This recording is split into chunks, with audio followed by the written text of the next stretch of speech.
I'm now going to call upon Keith Kondakor, who's National Waste Campaigner on Alternatives to Incineration and PFI applications, to speak for approximately 10 minutes. Right, thank you. I'm actually a local campaigner as well as national. I'm from the Nuneaton. I've been fighting this plan for 4 years.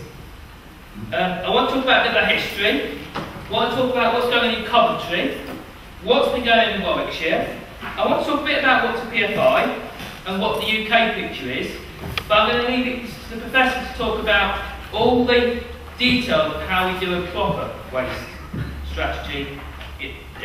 I want to talk about the special bits about where we are here.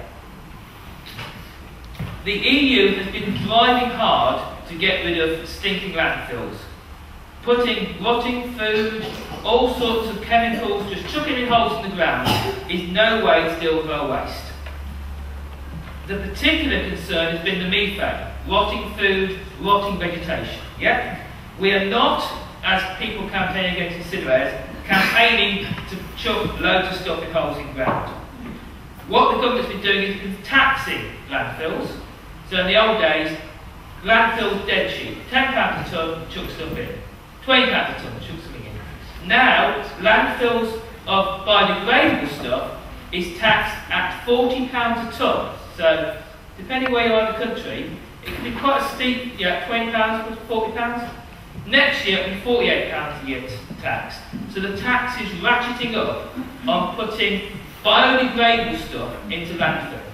The tax on putting inert, bricks, soil, stuff that doesn't rot into landfills is £2.50 a tonne. So these measures are aimed to take out of landfills the stuff that will cause environmental damage. Yeah?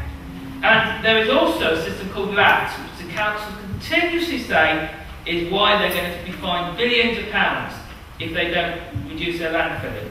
And every council is given an allowance. Coventry has an allowance. It can landfill certainly tens of thousands of tonnes a year. These allowances are the backstop. £150 fines per tonne. Yeah, they scare councils witless because you multiply 300,000 tonnes by this and you get to phenomenal sums of money. The reality is these fines will never happen because they're so severe. Councils will do something rather than get fined £150 a tonne. In England, these allowances are tradable. They were trading at 35 pence a tonne. Now they're trading at 10 pence a tonne and they're worthless. Because as we recycle more, the councils aren't using their allowances up. The allowance system is only a threat if you do nothing. Yeah? Going back to the 1990s, 2000, waste was rocketing up. We became a consumer society, produced more and more junk each year, more and more microwave meals, and it was like house prices. It was going up and people predicting really silly things would happen. In Warwickshire, they said our waste would double in 26 years. And we had to keep fighting these plans that were coming up because they just bear no relationship to anything sensible. If someone said, your house is going to be worth £1 million in 10 years' time because they're going up you have to have some bearing of reality. And I started 4 years ago fighting plans to build incinerators, which was probably going to be at the Nuneaton. Now, there's not so much waste. We're now fighting plans to make the Coventry one bigger. So I've killed one incinerator off and trying to stop you having a bigger one in Coventry. And this is part of a massive burner programme. Every council that's a waste disposal one, Leicestershire, Warwickshire, Northamptonshire, Derbyshire, they're all being forced to have waste plans and incinerators being forced on them by lobbying. There's so much money in building an incinerator, a £1 billion project. Yeah, that's where all the pressure on government is to build expensive projects. But we're also changing to a recycling nation. Friends of the Earth's, one of its big successes was lobbying years ago to get everyone a recycling box. Yeah, the law now that everyone gets at least 2 recyclers on the curbside. And now people get 3, 4, 6. Yeah, recycling has been a transition in this country. So a lot of good things is going on. The waste PFI is how the industry gets government and councils trapped into a ginormous long-term contract.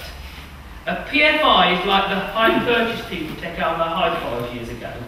And you bought a high-five for 100 quid, and over the high purchase group you paid 400 or 500 quid for it. This is exactly the same with the Coventry Incinerator PFI.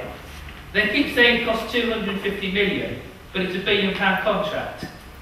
The way they work is they borrow all the money. All the stuff happens in this financial organisation that charges you 4 times what the plant costs over the life of the plant.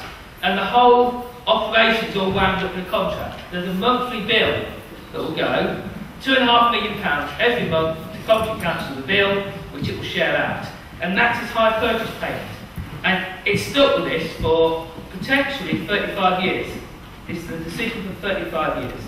And the big businesses become the boss, because when Coventry and its partners sign this PFI contract, and they say, there is a plan to burn 300,000 tonnes of waste a year, they will have to pay to burn 300,000 tonnes of waste, even if they have 250 or 200.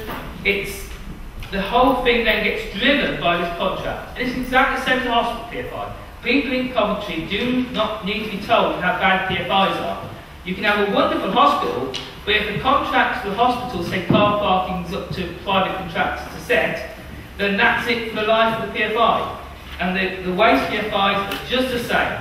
There will be a whole load of decisions taken in secret meetings, and people who are not accountable, who will end up governing what our councils are able to do. You change your councils, they've still got the PFI contract signed by some officers 10 years ago, 20 years ago. This PFI could still be going in 35 years' time.